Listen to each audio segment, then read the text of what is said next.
All right, everybody. I am here on our Celebrating Excellence interview series, and I'm here with my special guest, a gentleman by the name of Tori Powell, somebody that I think it is a person that you need to know if you don't know him already. I met this young man, and I do say we're still young. We ain't old yet. That's a On fact. the grounds of Blackburn College back in the days, we was on the gridiron for a little while. Coming all the way, he's here in Chicago, but we're gonna get into his story how he started out in Carbondale. But we are glad to have him in the city of Chicago, the south suburbs.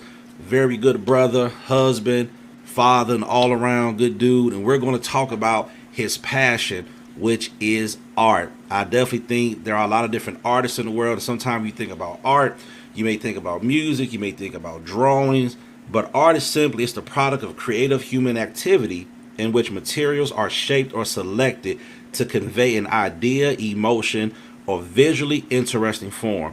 So we're going to talk to Tori about his art and how it's going to, impact our community, how it's impacting the world, the things he's got going on. We're going to talk about how you can follow him on social media and support this brother. But Tori, man, welcome to this interview, man. I appreciate you, bro, for taking the time. Gratitude, gratitude, man. What's going on? Man, nothing much, man. Looking to talk to you, man. I want the people to know about you. I'm just glad to bring them to the forefront of who you are, and we finna get into your story. So, as I said, you live here in Chicago, but originally you are from Carbondale. Right. Now, what caused you? And I don't know how far you want to go into your story, Man, I but got no from problem. Carbondale to Chicago, why? Why the change? So my mother and father are from Chicago. They went to SIU. My mother went to Kenwood. My father went to Simeon. They went to SIU. You know, sometimes family life ain't always great, so they went back down there and never came back to Chicago. So my old man ended up becoming a federal prison guard down there. So he got a job, so that we stayed. There you are. You know, at that time, Carbondale was a great place to raise your family. You know, and so that was one of the aspects of he was staying down there, being raised down there. Had a great childhood and everything. I still got a lot of my childhood friends from Carbondale and everything. So I can't complain, but it was different because when you come here for the summer and you gotta go back to Carbondale, you like, dang. But now that I'm grown, I'm here with all my family. I get it. I get why we were down there. Okay, great. So thank you for that quick little backstory. And your parents, beautiful people, got to meet them on numerous times. We were on Blackburn campuses. If you ever met Tori's parents, great people, especially his father. He'll always keep you smiling, keep you laughing. Always got some funny to say from Mm-hmm. back in our college days. And so even in Carbondale, and we were at Blackburn College together in Carlinville, Illinois. Just tell me about your experience there because as we came from these different places, most of us came from Chicago, Southern Illinois, St. Louis, Missouri, Jefferson City, Missouri, and we all came together in this little place in Literally. Carlinville, Illinois. And talk about what you majored in and why, and just the effect that that college, Blackburn College, had on you. Because I believe, even for us to have this conversation almost 20 years later, since we all have transitioned out of Blackburn, many of us 1 to 2, 3 years. As I look around, so many of us are still connected in some type of way. We still talk, we support each other. Some of us have been in each other's weddings, outings, vacations. And you would think maybe in that small little place, people want to get away, but I think being there brought us closer together. So just tell me about your experience there, the friendships and connections that you created there that you still have today. And I really want you to talk about your major, because to me, most of us that was there, us brothers, African American brothers, we were athletes, football players, a lot of people doing education, different things.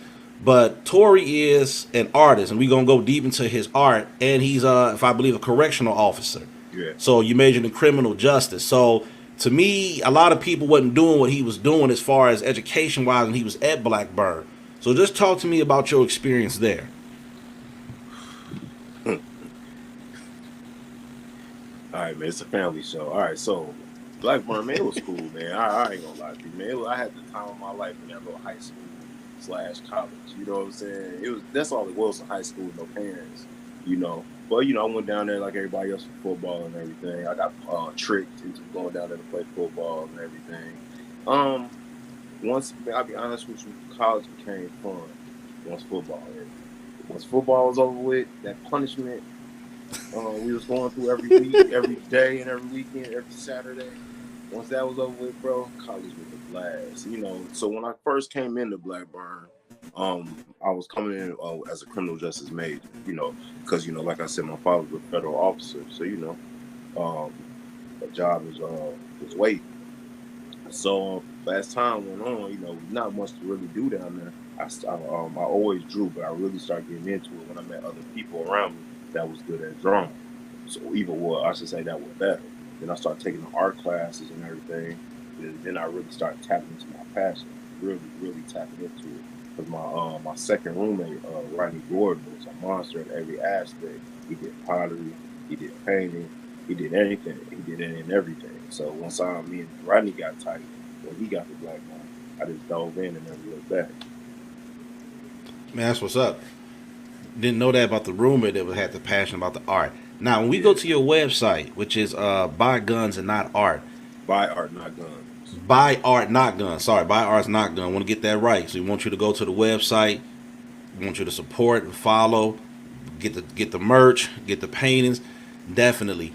One of the things I read on your website that at the age of 12 is when you became infatuated, had developed a passion for art after seeing the movie Spawn. And that's where you wanted to start. You started drawing.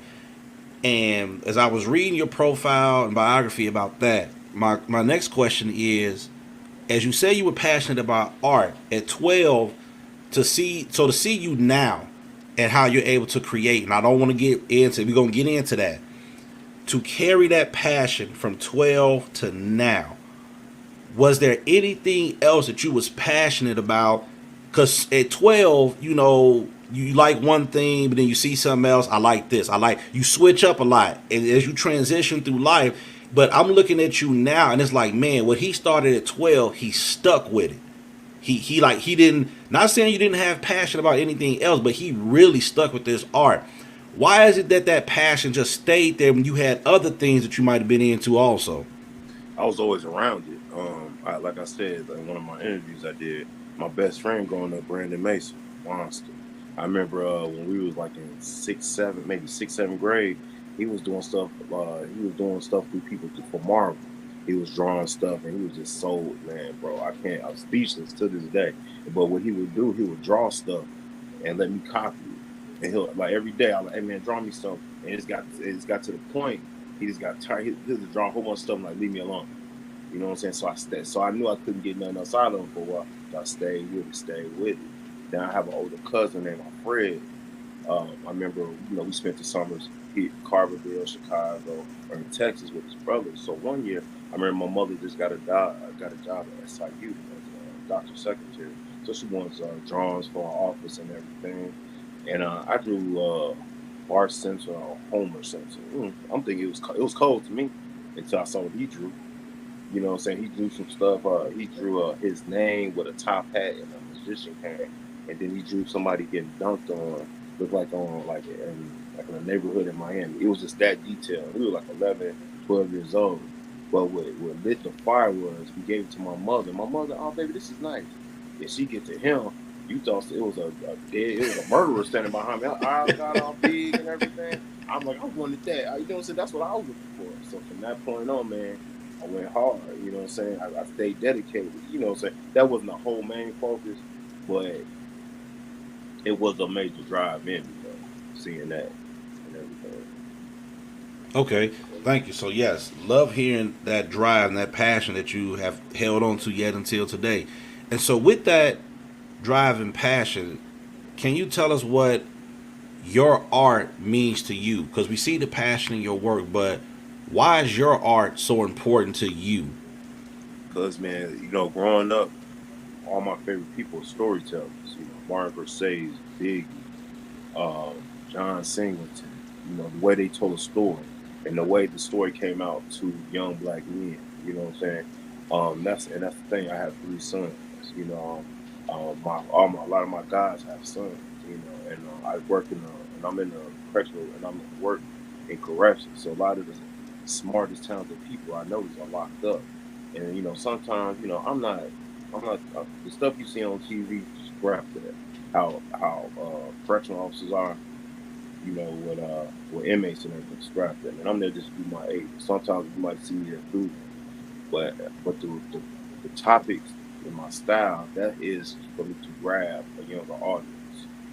So I try to tell my story to a younger audience with some of the topics I use in my art, and so that's basically what it is.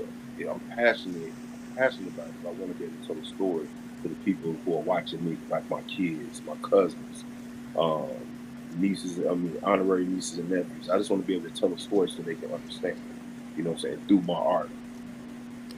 Okay, I'm glad you said story because now you're gonna get to some questions I wasn't expecting to get to that quick, but because of your answer to that, you're telling a story with your art. So one thing that is so significant about your art, it tells a story. I've seen you in your art, some of your portraits stand up for social justice. Hmm. To hopefully, you've put out pieces where, buy art, not guns. And living in the city of Chicago, we already know what it is about the gun violence, but you're standing up against it. Like, you're not out there vocally, you're not out there protesting, but through your art, you're telling a story. You're standing up for something. You're expressing something. So I can see the story in your pieces and what you stand up for. And so everybody that stands up for what is right or what we should be doing, everybody ain't vocalizing, everybody ain't protesting, but you're expressing your stance on many things through your art. So one of the things I want to talk about, because you brought us some of your inspirations, talked about Biggie, so music. One of the fascinating things I found about when you're drawing, when you're putting your post up on your Instagram, put it on Facebook, you always got some music playing. Oh, You gotcha. always got something playing in the background. How does the music influence your art, or is it kind of putting you in a flow when you draw? Because I ain't never seen you draw, post pictures or videos or too much with just the videos without some music in the background. And I've always wondered, is it inspiring him to create, or is it just puts him in a flow like he can't draw unless he has certain music on? Can you please just explain? Because I find it fascinating when people are having music when they're doing their craft. Sometimes, man, it's just the soundtrack of the day, or soundtrack of how you feeling, or the soundtrack of the piece. Sometimes I use Biggie. Sometimes I use man, I'll go back to use Isaac Hayes. I use Ozzy Brothers. I use Kodak Black or something. It's just how it gels with the piece. And a lot of times when I do like a by art not gun piece, which features maybe a young black male holding a gun, but instead of a gun, it'd be a Nerf gun. You know what I'm saying? Because I'm trying to show, because I'm trying to. Cause a lot of these pictures are from, better yet, from doing security on the side at one point. I did a lot of it on 71st and Jefferson. I saw a lot of shit. It made me go the other way. You know what I'm saying? So, but a lot of people, man, long story short, a lot of these kids are born without a chance, or born having to jump off the porch. And sometimes they got something underneath their shirt or tucked in their pants that's got to help them get through their day. But I'm trying to show them, man, sometimes you can turn off that tough. Sometimes you can turn off the cool, man. You can be that nerd. And it also represents innocence. When you see a piece with me, drawn by me, and a young man has a Nerf gun in his hand, that gun was probably a real gun. Well, now I'm turning that Nerf into a Nerf gun to represent childhood and their innocence. Now, 9 out of 10 they didn't have because they was born into a certain situation, or certain things happen that they have to be the adult, and they don't know how to go the other way, to get certain means to take care of them, or their siblings, or their mother or father. You know, and sometimes music helps me push that message. You know what I'm saying? This one have a soundtrack. So something to suck you in and to help you think when you look at that piece. Man, beautiful. So thank you for that. And even expounding on, I love how your art is reaching the next generation because I have a son. He's a young artist, and I can honestly say you're probably one of his favorite artists. He loves anything that you post. Sometimes I, hey son, no, Dad, I already saw his artwork. Man, Dad, he cold like this. Like he goes into your work and the impact that it's having on him, seeing another black man.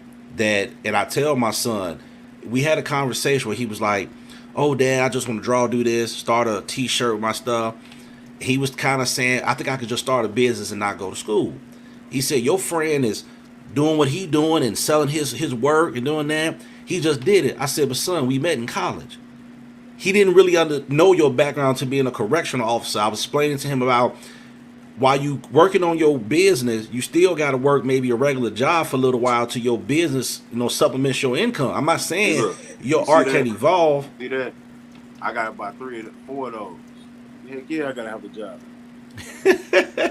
And so I was explaining that to him, but your impact in your art, I see how it inspires my son because he's basically saying, "Dad, I don't see too many men that look like me that's doing what this guy's doing." And I see the message he's putting into it.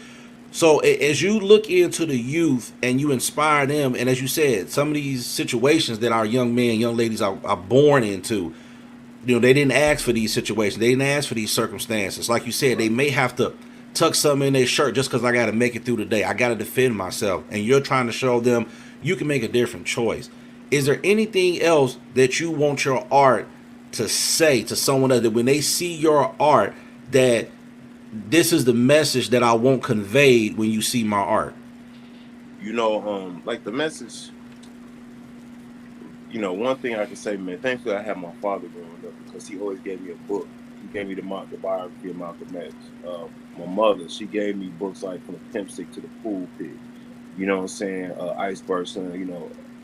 I had different, they gave me different avenues to learn about different people. But the point I'm trying to make is with my art, sometimes people don't know who Nelson Mandela is.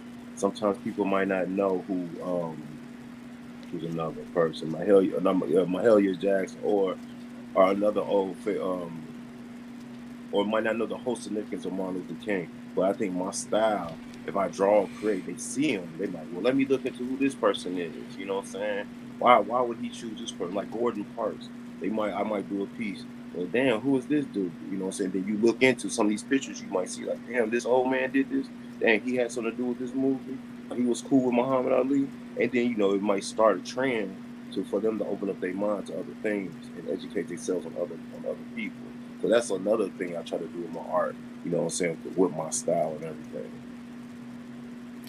So you left off with your style, and thank you for even mentioning those different historical figures, especially within our black community. As we are in Black History Month, one thing that I see with this generation is coming up.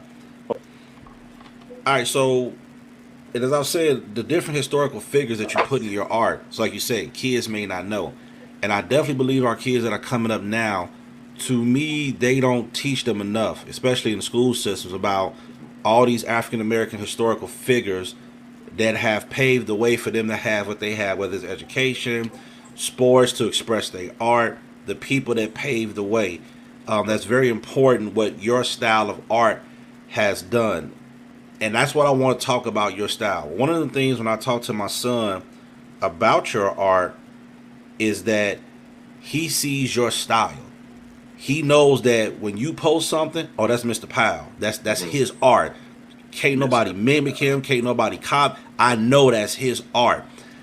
How are you just so secure with your style? Because when I see something, I know it's Tori. Before I hear the music, see your name, I know that's his. Like you look at your art, you just know that's your style, that's your signature. How did you develop your style today? Did you try different things? Feel like, man, that ain't gonna work. That ain't me. Okay, I'm gonna draw this. That ain't me. But when did you get to the point when you know this is me? This is my style. This is what I'm putting out. I ain't finna deviate away from this.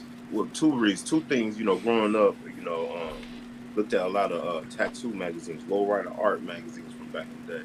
I used to love how seeing a lot of Mexican artists and like how they would shade their pictures and everything. But I had that style, but I think I stuck with it and tried to make it even better. Is when my art teacher in college tried to say my style was horrible. He said it was too tattooish and it's not really an art style. And he tried to Wow. basically knock my style, so I wanted to rub his face in the dirt, and I stuck with it. I mean, if some of y'all know the story, the man tried to flunk me the day before my art show, and try to run out of town. Well, we ain't got to focus on that because you see where I'm at now. But that was one of the moments that made me stick with it, and made me actually stick with being an artist, trying to become an artist, is when, you know, the negativity and the hate that I got for somebody I looked up to at one point. But that's what made me stick with it, just because I said, I was told it wasn't something. You know, say it wasn't art. When somebody can tell you that your art isn't art, your art stirs an emotion, art causes conflict, and that's what my style did at that point. And so I'm like, I'm sticking with this and everything. And you know, if you stick with something through time, it'll get better and it'll get better and better. And this is what we at now. And then, like I said, and that also comes with watching other artists. You know what I'm saying? See how can I adapt it to my style. And that's all it is, man. It's just me staying with it, staying passionate, turning on the blinders, plugging my ears, and just keep going, just proving people wrong. Man, that's what's up. So now you done hit into another question I had. You done hit it already. I was going to ask you about the challenges you face with your art. One aspects of that is when somebody tells you about your art, like somebody told you your art only going to be for tattoos. You know, trying to Not box good you enough. That wasn't in. even good enough for that. You know, wasn't even good enough. Wow. So now from 12 to now, what are some other challenges you face? Because I had the blessing of coming down to Chicago to see when you had some of your art on exhibit in the gallery. Beautiful display. You and the other artists that was there. Beautiful. Me and my wife were just astounded. I try to teach my kids, you know, about stuff like that. We know what our kids are into, social media, they phone. But I told them, you know, we need to go down more to the museums, a different thing. I recently told my kids, you know, y'all ever been to kids take field trips, but I found out none of my children have been to the DuSable Museum. Right. When I was a kid, that was a standard. You know, they been to the shed, been to the zoo. Right. They ain't been to the DuSable Museum. What's that, Dad? Like, and I felt like, as a father, where have I failed at? Right. Right. Right. Not Right. taking y'all to appreciate something like that. So, what other challenges have you faced with your art? Have you ever wanted to be in certain galleries, but because of your style, or we're not going to take this, or maybe someone sees your creativity, your ability, and say, "I want you to draw this, but don't put your mark on it. Try something else." What are some of the other challenges, or even just as an artist, creating all these pieces, but people seem like they're not interested. They don't want to hear about y'all. They don't want you to explain your art. What are the other challenges you have faced as an artist that could have discouraged you, made you want to quit, made you want to say, I'm just going to put this to the side, I ain't going to worry about it because people ain't feeling me? Can you talk about any more challenges you've had throughout your time as an artist? Well, luckily, man, I ain't really had too many challenges because, you know, I've been blessed to come in contact with some great gallery owners. You know, like Connect Gallery, 344 Art Gallery out west. You know, Connect Galleries is in Hyde Park. You know, with lucky I've been able to come in contact with them. They've been able to link me with some other people because they see my passion for my work. But at times, I can honestly I ain't never, if it's obstacles to make me want to quit. Never. You always gotta understand people. Everybody's not gonna be happy for you. Everybody's not gonna want you to succeed. And me personally, I know when it's that. It just makes me giggle on the inside. You know what I'm saying?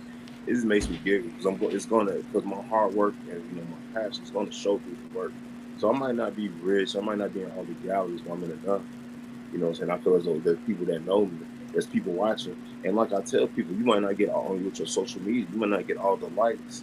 But your views, how you got 13 likes, 800 views. They watch. You know, so there's no, so don't ever base everything on that. But like far as galleries, like I said, I have some great, I met some great people who link me to other people. So, and like my man Jose, who was who's all over the art scene here in Chicago. He has introduced me to some nice people and, you know, great people, I should say. So man, I've been always been blessed in that aspect of that. But as far as like the obstacles, man, sometimes when you do want to do a gallery, they want the best piece, and you know, but they might not want you to show in the gallery. That's fine. So basically, what you're telling me, you want to see, can I keep producing great work? You know what I'm saying? So that's what I take it as. That sometimes it goes my way, sometimes it doesn't. You know, it's a game, man. It is a game. But me personally, I don't mind playing it, but I'm not doing this for money. I'm doing this because this is what I love to do. Would I love for Come this on. to? Would I love to quit my 9 to 5 job? Hell yeah. You know what I'm saying? Hell yeah, I would love to quit my 9 to 5 and just do this. But I got a 5-year-old that like to do backflips off the top of stairs and everything. So I need my insurance. You know what I'm saying? But once again, I do this for the love. This is my passion. You know what I'm saying? If every 5 minutes I'm drawn, and like, but in another obstacle, it wasn't really an obstacle. It's just you got people who have no talent. You know what I'm saying? Don't have nothing to tap into. You know what I'm saying? And one thing they're good at is trying to discourage others. I embrace it. Like, when I first started being a prison guard, man, I was 22, 23 when I started. So a lot of these people, they ain't got their youth no more. And one thing, I used to walk around with a pad all day. And you act like the inmates, you drawing all day. But now, 15, 16 years later, here I am. Now they ain't all. Because I'm at my working in galleries. They go somewhere. They go to somebody's house. That looks familiar. Oh, man, he's a CEO. Damn, I know him. I have had that happen before. So, man, sometimes I don't take it as hate. Let's take it as a challenge, and I'm for it. But like, once again, man, I feel like if you're not doing it for the money aspect, if you're doing it for the love and the passion, all the other stuff, all the other rewards will come sooner or later. And that was beautifully said, man, about when you just said, I don't do it for the money. I do it because it's the passion. I was just telling somebody, that was asking me, why are you doing these interviews, man, and posting stuff on social media and doing all of this, you trying to, run the game, get them. I said, it ain't about that. I said, with this platform I have, and I don't consider myself to be no bit, but I said, I know some people that's doing some great stuff, businesses, impacting the community, they passionate about something, and I got a platform to talk to them about it, so that people can hear their story, hear why they do what they do. I'm not looking for any monetary value. I mean, if it comes, that's cool. Right. But there's more people. People talk to me about, like, my kids. I do a lot of stuff at their school, and a lot of other kids know me. I try to be involved, but I just started sitting around talking about it ain't just me, it's other people. And yeah, I said, as I live in the south suburbs, looking at the Chicago community, I know people I went to college with, people that doing great things, and I don't think we have enough conversations about this and put each other on. If we supposed to be brothers, sisters, friends and stuff, when we gonna start putting each other on? So like you said, you may have somebody that maybe I can't buy or invest in your business, but maybe I can do something like this on this platform, let other people know, hey, you might love art and you looking for a new piece to be in your living room. So now I'm introducing my brother here so that you can know this about people. And my wife always mess with me. She said, you always trying to support somebody. You always trying to do something with black business all the time. But I told her, in this year, as some things are transitioning in my life, I want to support more people. I want to do more for others because I have the ability. I have the time. My kids are older. I'm not so much having to run them around. And I really want to be intentional in supporting other people, supporting their passions. And if this is one way I can do it, there's other ways I can do it. And that's how we have to do it. That's what he said. This thing that I'm doing is becoming a passion of mine. I didn't think it was going to be this. At first I was like, oh, I'll try it. I'll buy the mic, the headphone, let's see. But it's really becoming a passion of mine now, that I love sitting down. Like I said, we went to college together. And, you see people now transition. Tori was one person in college. But now Tori he's a husband. He's a father. He has a career as a correction. I can't look in Tori and say, oh, yeah, man, I know Tori. That was almost 20 years ago. So even as we are all connected, but we always don't know who we have evolved into. Even in this interview, I've learned so much. Like, man, even though I know this brother, I don't know him as well as I should know him, knowing that we had this connection at Blackburn College. And that's what we miss. What we post on social media doesn't tell the story completely about what people have become. And that leads me to my next question with you. When I see the amount of time you put into your pieces, the detail, the colors, the different, even on your website, you discuss all the different materials you use to make these pieces of work. You were the one that, until my son saw your work, he was doing little drawings in school, selling them for like $5, boom, boom, boom, here and there. You are the one that told him, hey, man, if you put in this amount of work, these hours, you can charge a little more. He was just giving out papers. He saw your work and understood, Dad, what is he doing? Oh, he framing it. He spraying it down. He putting, because you got to have a presentation. Right. Some of his work that he's giving out, we went to Hobby Lobby. He started putting frames around it. That all came from you because he hadn't seen nobody do that stuff. But then I look at it, okay, this man's a correction officer. Sometimes he got to do doubles. He got to tend to his wife, his children. He still got his parents. How does he have the time to create this type of work when you got life and everything else? And then those moments in your life when I just want to have time for me. I just want to go out. I want to kick it. I want to chill. Where do you find the time to make the? And I know you ain't sitting there drawing stuff 30 minutes. Boom. Got here go this piece. We good. And I'm looking at everything. How does Tori, the man, the father, the husband, the son, the brother, the influencer, the man that works, and I'm sure you mean a lot at your job. How do you find the time to create what you create? And that's your passion. That's what you passionate. And I'm sure you passionate as a husband, as a father. Man, some of us will use that life and say, I don't got time for other stuff because I got to tend to this. How do you find time to do and deal with all of it? Bro, I don't know. I'm be honest with you, I don't know. I think, man, you know, I got a great support system. You know what I'm saying? The way that my job is going right now, I have a lot of seniority, so I'm in a lot of non-dangerous places. So sometimes I can, I do a lot of drawing at work, bro. I ain't gonna lie to you. I ain't gonna cut it out. I do a lot of drawing at work. I'm so you haters are gonna see this and try to tell them. But I do a lot of my drawing at work, man. I'm a control room officer now, so I just push buttons, you know, alert of emergency, tell them where to go, what they're going into, and I'll do it. And so I get a lot of my big, huge pieces. I get done there, man. If the time allows, you know, then you know I got to set up at home. Like my son's at school right now. Get to work. My wife, she's an artist herself. She's a nail tech. So that's quiet. That's some more quiet time. She's with a client right now. I can do my work. Like I got 2 older sons. They gone. That's time right there. But like when it comes, but when my son is here, my wife is out working, man. That's for us. That's our time. You know. People go and look. I work nights, so when they go to sleep at night, I'm still up. That's the time for me to draw and everything. Mm-hmm. And then you know, my mother and father, they're still in carpenter, but they know what goes on. So when they come, you know what I'm saying, it's family time. You know what I'm saying. But thank God, man. I don't know, man. It just falls into place sometimes. You know, sometimes I gotta like, you know, put my son next to me, let him scribble on some stuff, let him draw on the paper I'm drawing on, so he feel like he's helping to get him, you know, if I get a little bit more work done. But man, it's just man, it's a blessing. I'm just blessed, man. It's, you know, some days my son needs all the attention. Some days he's like, all right, bro, YouTube, leave me alone. You know, and that's when I take advantage. You just gotta take advantage of that little time, those little gaps that's presented to you sometimes. Beautiful. And while we're on the subject of that, and you just mentioned your son sitting next to you, screaming like he helping. Didn't know that your wife was a nail tech.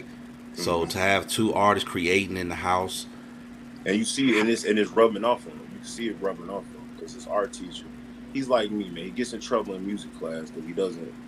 I don't know, it's horrible. But you need it, you know. Salute to his music teacher because I know he's not easy to deal with in that class. But then you have this art teacher say he's one of his best, most talented students he ever seen in his life at that age of 5. You know, and that's what I went through the same thing. So, but you see his influence he has at home now. From my wife and my son, and that's the beautiful thing, and to see a young man, and I'm speaking of you, to have your father, and he still hear you, and now you're in your son's life, and as you spoke to it earlier, we know a lot of our black men don't have that. A lot of people are seeing some of our young people are doing. I see it at my children's school, fights, drugs, relationships, babies before time, all this stuff. And what a lot of people don't talk about is how impactful it is for the father to be in the home. Right. And some people say, well, that don't matter. I hear people's stories. Oh, you got these strong mothers. Like, I lost my dad when he was 7. I got a stepfather at 13. We just didn't have a good relationship. And yeah, I had a very strong mother, but I still needed a dad. I tell people that all the time. What you mean? You turned out all right. No, I had some stuff going on because I didn't have a father. Don't think that because I didn't have one, I just turned. No, it was some stuff going on that I needed. To see 3 generations of men consistently there and to see what you do rubbing off on your son. And I know your wife supports what you do with your passion. I believe she stands right by your side. Because sometimes I believe in a family, you could do something, and if you want anybody to support you, you want your family to support you. Sometimes you can care less about the outside. If I need anybody, I need my family. What does it mean to you to know that when you see your son scribbling, when you see little bits of you in him, when you know your wife got your back, what does that mean to you to know that, man, no matter what, I got their support 100%? It means it makes the process a whole lot easier and a lot more inspiring. Because like you said, that in-house support makes you don't care what anybody says with that support. Your blinders are on, your ears are plugged up because you got 4 other people that's watching. That's down for real. You know what I'm saying? Because sometimes, man, it's that immediate family, man, what makes you successful. You know what I'm saying? And luckily I had that example growing up. You know what I'm saying? I never seen my father on the couch. I never seen my father away from home. Wow. You know what I'm saying? So I just tried to start that in my household, my 3 sons and everything. And but support is everything. Family support, trying to and being around that's everything. Even if you just in the way. You know what I'm saying? When I say in the way, in your kids' way. You know what I'm saying? When you're in your kids' way, that's you from stopping them from doing something stupid. You know what I'm saying? And it's gonna happen. But when they get older, they'll understand it. And my father drove me crazy as a kid, but I get it now. You know what I'm saying? I get it. I totally get it now. Man, it makes sense, and man, that's what I want people to see as we come to the end of this interview. Tori Powell is more than just an artist. I believe we've just got a small snippet to him as a father, as a husband, his work, and just the different things that he does. And that's the purpose of when I talk about celebrating excellence. People need to see that right here in our local communities. Nothing against all of the athletes, the actors, actresses, musicians, superstars, people that we look at as role models. Sometimes you can look right out your front door, and that role model you need is sitting right there next door to you, but you don't even know it. Sometimes it's people. I know with the pandemic and different things, we didn't want to be around people, but the world is, we starting to come back out again and get some type of normalcy. But one of the intents of this, I want people to see that, the person that you need is a role model, because there may be somebody on your block who ain't got a father. Yeah. And I ain't trying to be your dad. I'm just trying to be somebody to help you and mentor you, trying to give you something different. And I learned that too from being on my job. And I used to work the decks all the time, man. I remember, I come in. First thing I do, man, I lock my stuff and I walk around my deck, man. What's up? What's up, fellas? What's up, y'all? How y'all doing? What's going on? And man, I just might have prevented a fight. I might have prevented somebody doing something to themselves. You know what I'm saying? Sometimes, man, they just want you to come stand there and let them talk, so they can listen. But they never had that before. You know what I'm saying? Mm-hmm. And that's just me as a person. I'm just like that, period. You know what I'm saying? So, like you said, just your presence might be something somebody needs. You know what I'm saying? And I try to offer that to everybody I come in contact with. Man, thank you for saying that, because that means a lot, because we never know. I try to tell people, simple conversation could save somebody's life. They just need to get out whatever they thinking about doing. If you can talk to them 5 to 10, we can't disregard people.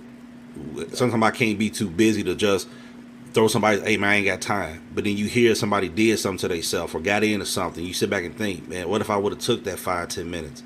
I might have prevented something just by listening, just by being there. So in your line of work, being able to do that is powerful, man, because you literally saving lives, saving people from getting in they're there for whatever reason, whatever happened, but you're helping them be better in that moment, over the years, over time, just from your presence, just from taking the time.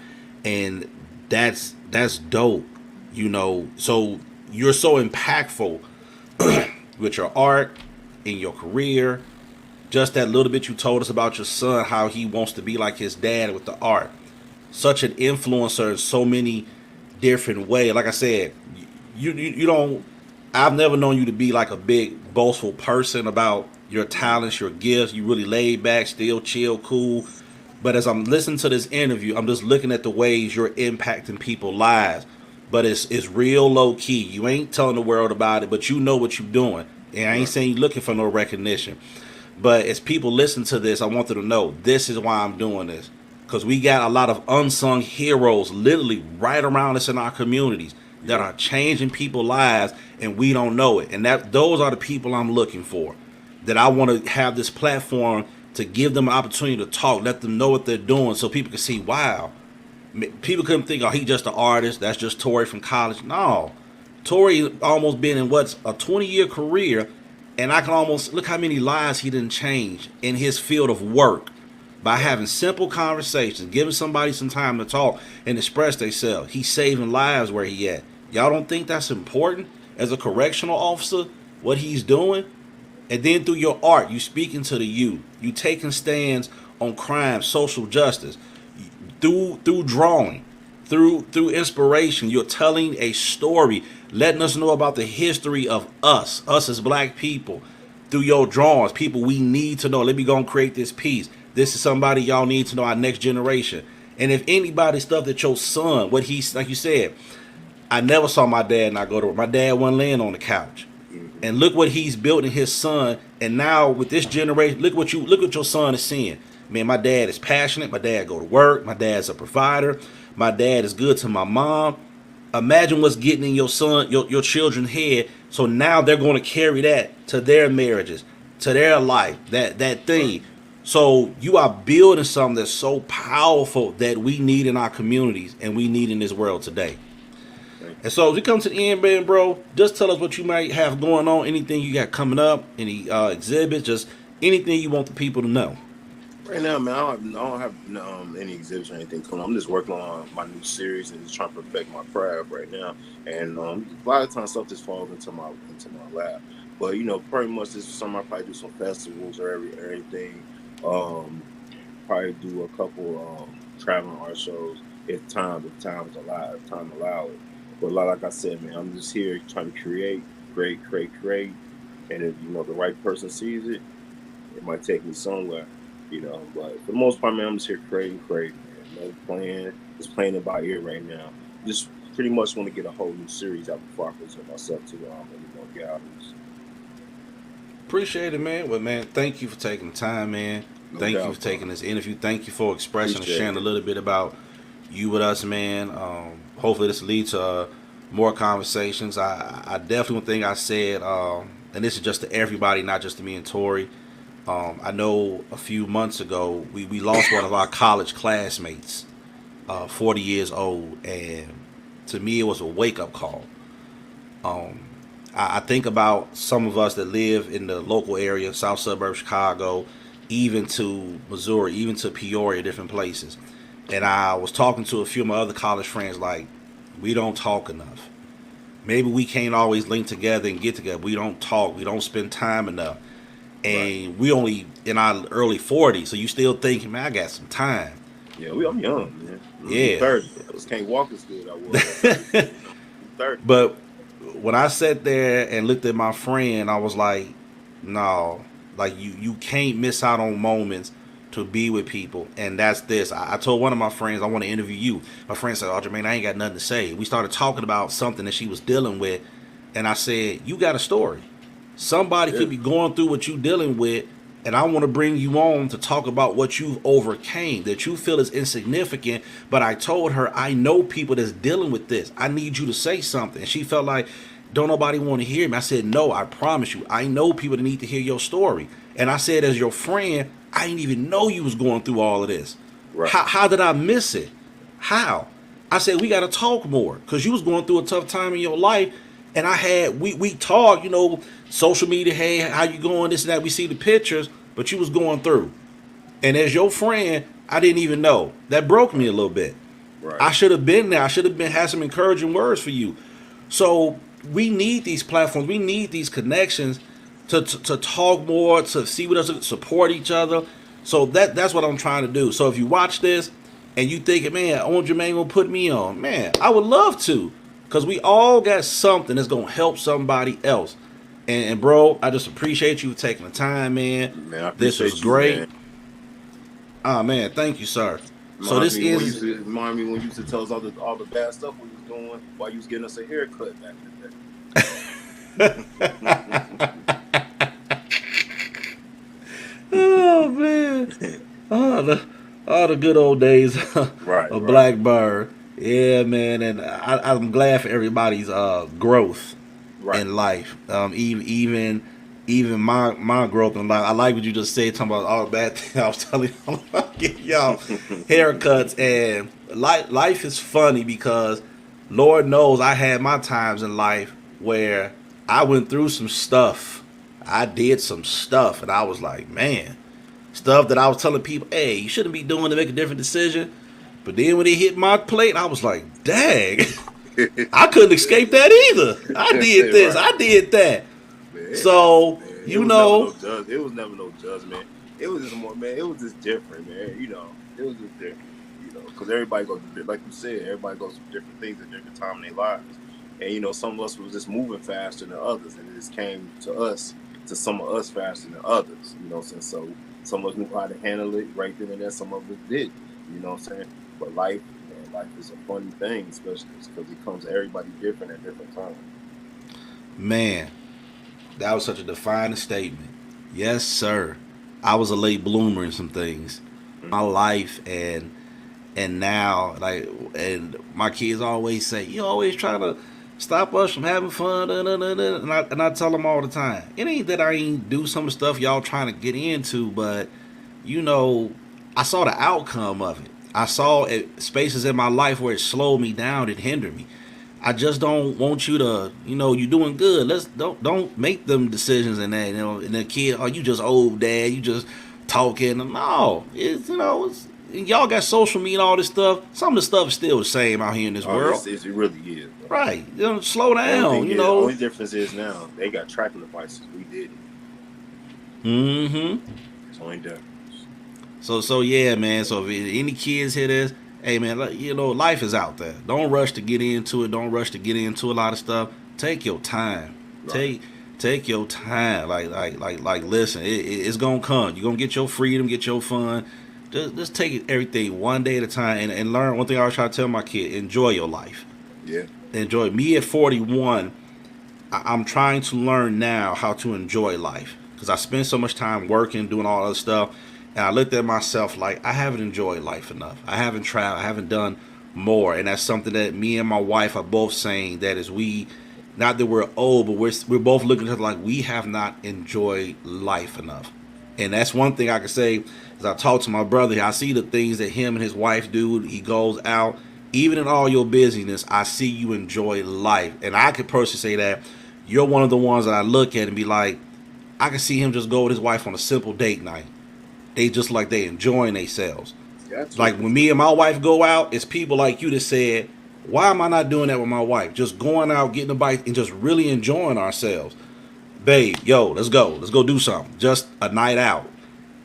It means the world just to have that time. So you one of the ones I've been looking at for years on social media. Man, they always somewhere. They always going out. Yeah. And I started saying, wait a minute. Why ain't I doing that? Yo, let's go. And man, it does wonders. They ain't gotta always be white tablecloths like people make it seem, but they're not doing it like that either. That money just hit right. But man, bro, you can go to, like I said, man, a simple wine tasting, man, a walk, man. You can go get a. I know this sounds old fashioned, but you can just get a bottle of park, go to the lake, and sit there and have a drink, bro. Man, for real. Hey, this conversation. Sometimes another adult conversation can make everything better. Yeah, and that's what I'm learning to do in marriage, because I know I don't do enough of it. And these are things I know me and my wife talk about. We talked about connecting with other couples, having those conversations and different things. I know who I want to connect with, who I don't want to connect Right. with. Cause some people drama I don't want. I don't want your problem. I don't want to sit the whole night talking about your issues. Hey, we trying to kick and have a nice time, smile, laugh, and enjoy each other. I ain't here to talk about problems and stuff. So, man, just so I want to say that to you, just watching and learning, because sometimes you say it ain't gonna always be white tablecloths, and we can overcomplicate things instead of just like you said, just go down to the lake, sit on the sand, enjoy a nice evening, a nice sunset, and Right. some good conversation. It could be so simple, But sometimes we want to make things so grand. Oh, no, I gotta have all the trimmings in a little restaurant. Just put on this little outfit, man. Wine and some appetizers go a long way, my brother. Tell me. Some appetizers and a glass of wine to take you a long way. I promise you, bro. I promise you. Hey, man, I'm taking it in, bro. So I'm trying to. Well, I'm not saying. Let me not say I'm trying. We're doing it. Me and my wife, we're Yeah. learning how to go out and enjoy life, especially since the kids are older. Because what they always do to us when they know we going out, the kids will say, "Y'all got a curfew." Yeah, all right, All whatever. right. But they're starting to see they enjoying life. Because our kids are at an age where, well, I don't need a babysitter. We've raised y'all to be responsible. Right. We have to start. Yeah, we still taking y'all out, doing for y'all, but we can't lose us.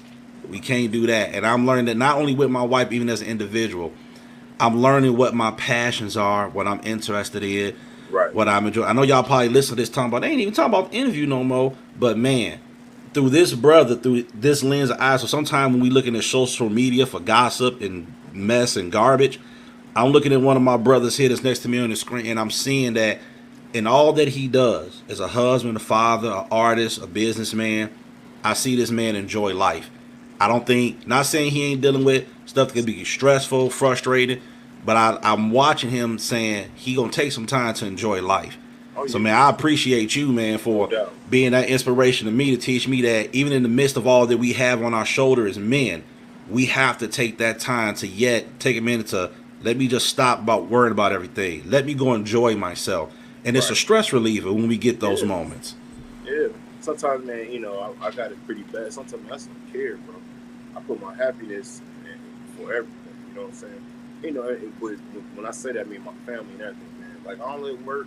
Work is work. I don't bring that home. I don't, man.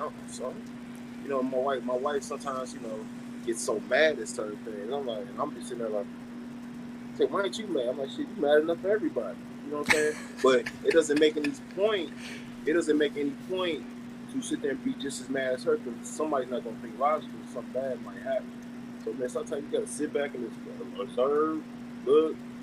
All right, it's not worth all that. So, I'll go this direction, instead of this direction. You know what I'm saying? And that's life, period, man. You know what I'm saying? I do that in my everyday life. I do that in my marriage and everything. Sometimes you can't sweat the point of matter. You can't sweat the small stuff, bro. Mm-hmm. You can't sweat, especially at our age. You can't sweat the small stuff, man. And you can't sweat the small stuff, but the small stuff also is what makes marriage, fun. Little things, you know what I'm saying? Vulnerability.